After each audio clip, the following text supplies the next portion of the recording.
Johnny Carson was heading to his dressing room after The Tonight Show when a security guard stopped him with urgent news.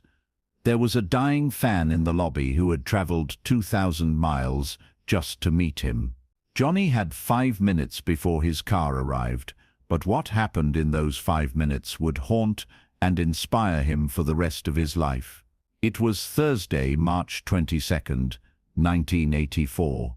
Johnny Carson had just finished another successful Tonight Show taping, complete with his opening monologue about President Reagan's latest press conference, interviews with Tom Selleck and Joan Rivers, and the usual banter with Ed McMahon that had America laughing for over 2 decades. The show had run smoothly, the audience was energetic, and Johnny was looking forward to getting home to Malibu after what had been a particularly long week of tapings. He was walking through the backstage corridors of NBC Studios, still in his signature suit, when Jerry Mitchell, the head of studio security, intercepted him with an unusual urgency in his voice.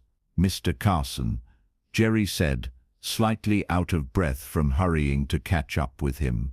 "I'm sorry to bother you, but we have a situation in the lobby that I think you need to know about." Johnny stopped walking and turned to face Jerry, immediately sensing that this wasn't a routine security matter or another over-eager autograph seeker trying to get backstage access. "What kind of situation?" Johnny asked. "There's a young girl out there with her parents," Jerry explained. "They've been waiting for 3 hours, ever since the show started taping. They drove here from Minnesota, that's over 2,000 miles, and they're asking if there's any way you might be able to meet her for just a few minutes." Johnny had heard similar requests countless times over the years. Fans traveled from all over the country, hoping to catch a glimpse of their favorite celebrities, and while Johnny always tried to be gracious, there were practical limits to how many people he could meet personally. "Jerry, you know I'd love to meet every fan, but if I said yes to everyone who traveled a long distance, I'd never get out of here," Johnny said, already starting to walk toward his dressing room. "Mr. Carson," Jerry said, his voice dropping to a more serious tone that made Johnny stop again. "The girl is dying. She has leukemia, and according to her parents, she doesn't have much time left. They said meeting you is her final wish." The words hit Johnny like a physical blow. In all his years in television, through all the celebrity interviews and variety acts and comedy sketches, he had never been confronted so directly with something this profound and heartbreaking. Johnny Carson stood in that NBC corridor for a long moment, processing what Jerry had just told him. His driver was waiting outside to take him home. His wife was expecting him for a late dinner. He was tired from a long day of rehearsals and performances, and all he wanted was to go home and decompress from another successful show. But somewhere in the lobby of his workplace, there was a dying child whose last wish was to meet him. "What's her name?" Johnny asked quietly. "Rachel Williams," Jerry replied. "She's 17 years old. Her parents said she's been watching The Tonight Show every night since she was diagnosed 2 years ago. They said it's the only thing that still makes her laugh." Johnny felt his throat tighten. He thought about his own children, about what it would be like to watch them face something so terrible at such a young age. He thought about the responsibility that came with being someone who could make people laugh, especially when laughter was one of the few things they had left. "Bring them to my dressing room," Johnny said without hesitation, "and tell my driver I'll be a few minutes late." 5 minutes later, Jerry Mitchell escorted the Williams family into Johnny Carson's private dressing room. Rachel Williams was a petite 17-year-old with a bright smile that seemed to light up, despite the obvious effects of her illness. She was wearing a knit cap to cover the hair loss from chemotherapy, but her eyes sparkled with excitement and intelligence. Her parents, David and Susan Williams, flanked her protectively, their faces showing the exhaustion and worry that came with watching their child fight a battle she was slowly losing. "Mr. Carson." Rachel's voice was soft but clear. "I can't believe I'm actually meeting you. This is like a dream." Johnny Carson, who had spent decades perfecting the art of putting people at ease, suddenly found himself struggling to find the right words. He had interviewed presidents and movie stars, had handled drunk guests and technical disasters, but nothing had prepared him for looking into the eyes of a dying teenager who saw him as a hero. "Please, call me Johnny," he said, gesturing for the family to sit down on the couch in his dressing room. "And I have to say, Rachel, you've got great taste in television shows." The joke was gentle and perfectly timed, and it had exactly the effect Johnny hoped for. Rachel laughed, a genuine, delighted laugh that filled the small room with warmth and temporarily pushed away the shadow of her illness. What happened next was unlike any conversation Johnny Carson had ever had with a fan. Instead of the usual small talk about the show or requests for autographs, Rachel began telling Johnny about her life, not the tragedy of her illness, but the things that brought her joy and hope. She told him about her dream of becoming a writer, about the stories she was working on, even as she underwent treatment. She described how watching The Tonight Show had become a ritual that helped her family stay connected during the most difficult period of their lives. Every night, at 11:30, no matter what's happening with treatments or doctor visits, we all sit down together and watch your show, Rachel explained.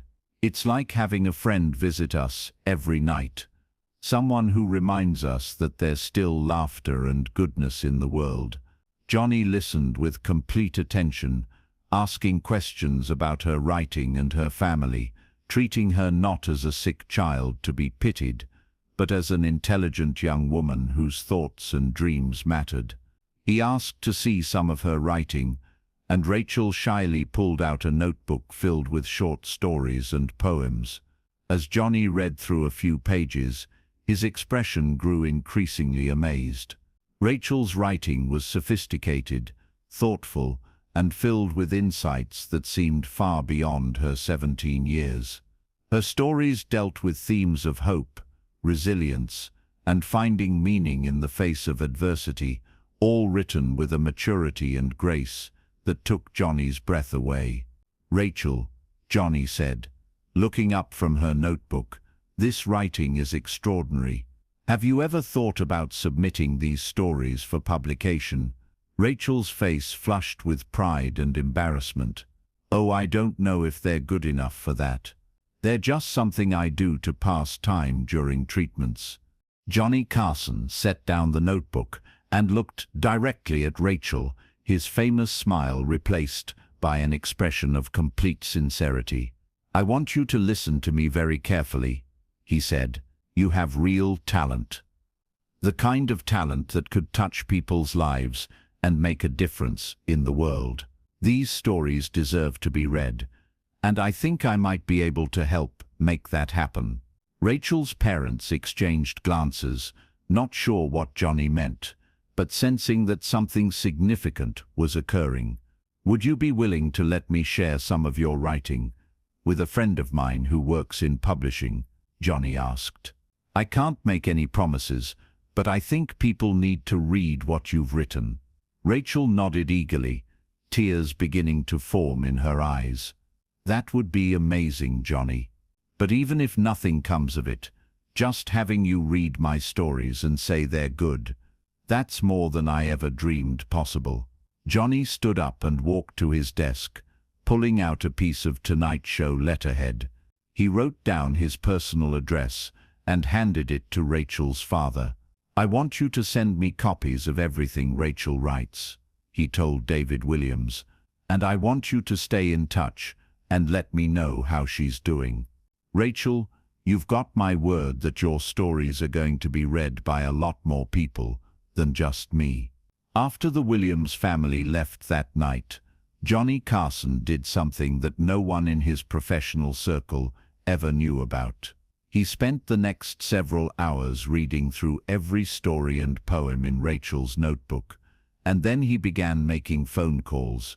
Johnny had connections throughout the entertainment and publishing industries, people who owed him favors or who respected his judgment enough to take his recommendations seriously. That night, he called in several of those favors on behalf of a 17-year-old girl from Minnesota, whom he had known for less than an hour. By the following week, Johnny had arranged for Rachel's stories to be read by editors at 3 major publishing houses and 2 literary magazines.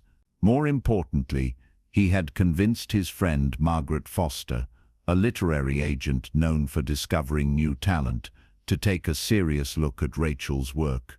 3 weeks later, Johnny Carson received a phone call that left him speechless.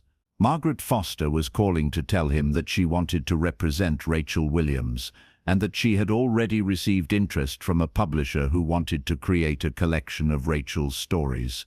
"Johnny, I have to ask," Margaret said during their conversation, "where did you find this girl? Her writing is absolutely remarkable, mature, insightful, and incredibly moving.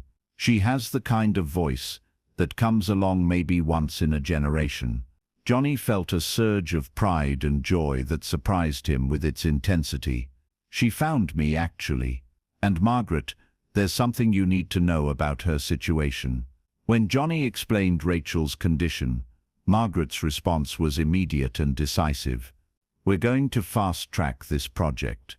If this girl doesn't have much time, we're going to make sure her voice is heard while she's still here to see it happen." 6 months later, Letters to Tomorrow, Stories of Hope by Rachel Williams was published by a major New York publishing house. The book was a collection of Rachel's short stories and poems, along with a foreword written by Johnny Carson that brought many readers to tears before they even reached the first story. In his foreword, Johnny wrote, "Rachel Williams taught me that sometimes the most powerful voices come from those who know their time is limited. Her stories remind us that hope isn't about having forever. It's about making the time we have matter." The book became an unexpected bestseller, touching readers across the country who were dealing with their own struggles and finding inspiration in Rachel's words. Letters poured in from people who said Rachel's stories had helped them through cancer treatments, family crises, and personal challenges of every kind. Rachel Williams lived to see her book succeed beyond anyone's wildest dreams. She appeared on several television programs to discuss her writing, always making sure to mention how Johnny Carson had believed in her when no one else would take a chance on a teenage writer with a terminal illness. But more than the success of her book, Rachel treasured the friendship that had developed between her and Johnny. They corresponded regularly, with Johnny sending her encouraging notes and Rachel sharing new stories and updates on her condition. 8 months after her book was published, Rachel Williams passed away peacefully at her family home in Minnesota. She was 18 years old. Among her final possessions was a framed photograph of her meeting Johnny Carson in his dressing room, along with every letter he had sent her during their friendship. Johnny Carson kept his promise to Rachel in ways that extended far beyond getting her stories published. After her death, he quietly established the Rachel Williams Foundation for Young Writers, which provides grants and mentorship opportunities for teenage writers facing serious illnesses. The foundation has helped launch the careers of dozens of young writers over the past 4 decades, always operating with the same principle that guided Johnny's initial help to Rachel. Talent and potential matter more than circumstances, and sometimes a small act of belief can change everything. Johnny never talked publicly about his role in Rachel's success or about the foundation that grew out of their meeting. When asked about it years later by close friends who had discovered his involvement, Johnny would simply say, "Rachel did all the hard work. I just made some phone calls." After Johnny Carson's death in 2005, His personal effects were being organized when his secretary discovered a letter in his desk drawer that had been read so many times, the edges were worn smooth. It was the last letter Rachel Williams had written to Johnny before she died, and it contained a passage that explained why their brief meeting had affected him so profoundly. "Dear Johnny, I wanted you to know that meeting you didn't just make my dream come true. It taught me something important about dreams themselves. You showed me that dreams aren't just about what we want to happen to us, but about what we can make happen for others. Thank you for believing in my words when I barely believed in them myself.